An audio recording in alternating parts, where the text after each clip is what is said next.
এক সময় সামান্য কিছু তাদেরকে স্পিড বানিয়ে দিলে কাজ হয়ে যেত। এখন তারা মোটামুটি শহরের রেটে পৌঁছে গেছে প্রায়। এটা একেবারে ব্যক্তিগত অভিজ্ঞতা থেকে বলছি। কিছু দেশ গ্রহণ করে দেয় এটা, সেই দেশগুলি কিন্তু গুরুত্বপূর্ণ। সেখানে অর্থাৎ আমাদের এই সমস্যাগুলো কিন্তু থেকেই যাচ্ছে। 60,000 পাসপোর্ট আটকা আছে ইটালিতে। এবং কেন আটকা আছে? কাগজপত্রের বিশ্বাসযোগ্যতার প্রশ্ন। তারা প্রতিটা, সবগুলো কেস আটকে রেখেছে, তার প্রতিটা কেস পরীক্ষা করে দেখবে। কারণ দুর্নীতি সবখানে আছে, শুধু আমাদের এখানে না। মানে আমাদের কেউ একজন, কোন এক দালাল সেখান থেকে হয়তো 50 জন লোক লাগবে এরকম অনুমোদন নিয়ে এসেছে ওখানকার একটা প্রতিষ্ঠান থেকে। আসলে তার সেখানে 50টা চাকরি দেওয়ার মতো ব্যবস্থা নাই। এখানে প্রচুর টাকা পয়সার লেনদেন হয়েছে এবং আপনারা জানেন যে rates are very high. 10, 12, 14, 15 lakh টাকা লাগে একজনের যেতে, যেখানে আসলে শুধু বিমান ভাড়া ছাড়া কিছুই লাগার কথা।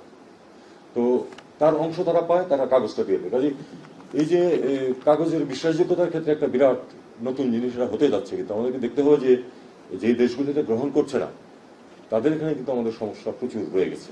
ফর্চুনেটলি মধ্যপ্রাচ্যের দেশগুলো গ্রহণ করছে এবং তাতে করে আমাদের অনেক সুবিধা হয়ে যাবে। ঠান্ডা কমানো যায় না, বেশি ঠান্ডা হয়ে গেছে।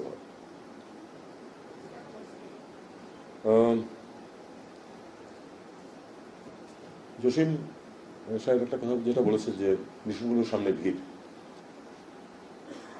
উনি যে মিশনে ছিলেন খুব বড় না সেই মিশনটা, দৈনিক 300 পাসপোর্ট ইস্যু করতে হতো।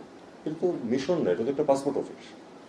যেই মিশন 300 পাসপোর্ট ইস্যু করবে একদিনে, তার পক্ষে কি আর কোনো ধরনের কোনো সার্ভিস দেওয়া সম্ভব? 5 জন 7 জন অফিসার স্টাফ মিলিয়ে। এমনকি আমাদের এখানে যে নাইট গার্ড হিসেবে যায় সে পর্যন্ত পাসপোর্টে সিল দেওয়ার কাজ করতেছিল, বা ওই যে ফাইনাল কাজ করতেছিল।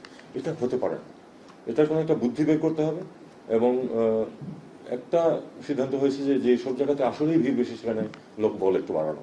কিন্তু আসলে আমরা যদি ডিজিটালাইজেশনটাকে, আমি জানি না আপনারা কিভাবে করবেন, আরেকটা স্টেপ যদি নিয়ে যেতে পারি যে এই লোকগুলি পাসপোর্টের জন্য ওখানে আসতে হবে না, পাসপোর্ট তার কাছে পৌঁছে যাবে, নতুন পাসপোর্ট এবং জেনুইন সব ডকুমেন্টস কাগজপত্র সহ, তাহলে বোধ হয় আরেকটু সুবিধা হতে পারত। ইমেজের কথা কোনো একজন বলেছিলেন বক্তাদের মধ্যে, আমার মনে হয় ঠিক কে বলেছিলেন এটা। আমি এই ইমেজ নিয়ে বলে শেষ করবো আমার বক্তব্য। ইমেজ একদিনের সৃষ্টি হয় না, একদিনের শেষ হয় না।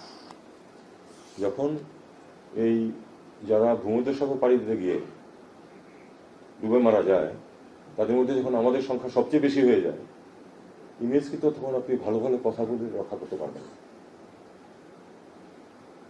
আবার যখন আপনার একজন ট্যাক্সি ড্রাইভার টাকা পয়সা ফেরত দেয়, অটোমেটিক্যালি কিন্তু আপনার ইমেজ উপরে।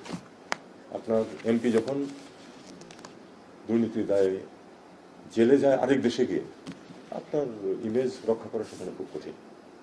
তো আমি যেটা বলবো সেটা হলো যে আমাদের সার্বিকভাবে আমরা যা করবো সেটাই আমাদের ইমেজ হবে।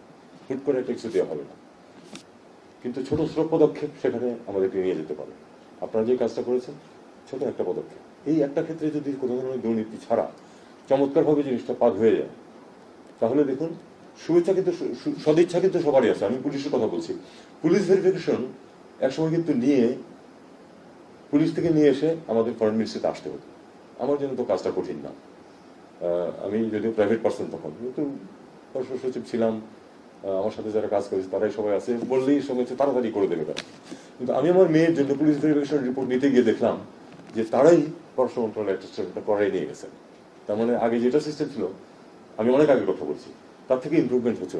এই সদিচ্ছাটুকু থাকলে কিন্তু ওই ইন্ডিভিজুয়াল যখন একটা কাগজ নিয়ে আসে সেটা তো আবার সত্যতা যাচাই করে দেখতে হয় যে ঠিক আছে কিনা, সেটাও প্রয়োজন হচ্ছে না, কারণ পুলিশ নিজেই নিয়ে আসছিল এটা। তো আমি মনে করি যে এই স্টেপটা একটা ছোট স্টেপ, কিন্তু অনেক বড় স্টেপ। মানে ওই যে লম্বা জার্নি তো একটা স্টেপ দিয়ে শুরু হয়। তো আপনাদের যারা এটাতে জড়িতেছেন সবাইকে আমি আন্তরিকভাবে ধন্যবাদ জানাচ্ছি।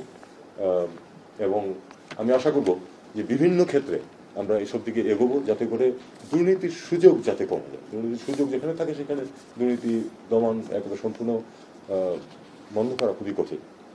আমাদের ব্যাংকগুলো থেকে যে টাকা চুরি হয়েছে, এটা কিন্তু ঘটনাক্রমে হয়নি, এটা সর্বোচ্চ পর্যায় থেকে এটাকে এনকারেজ করা হয়েছিল বলে কিন্তু করেছে। পত্র পত্রিকায় উঠেছে, সবাই বলা বলি করছে যে অমুক ব্যাংকটাকে ধ্বংস করে দেওয়া হচ্ছে। কারণ একটা ভালো ব্যাংক থেকে সমানে খারাপ ঋণ দেওয়া হচ্ছে ইচ্ছাকৃতভাবে। সর্বোচ্চ পর্যায় থেকে যদি তাদের প্রতি সমর্থন না থাকতো তাহলে এটা সম্ভব হতো না। কাজেই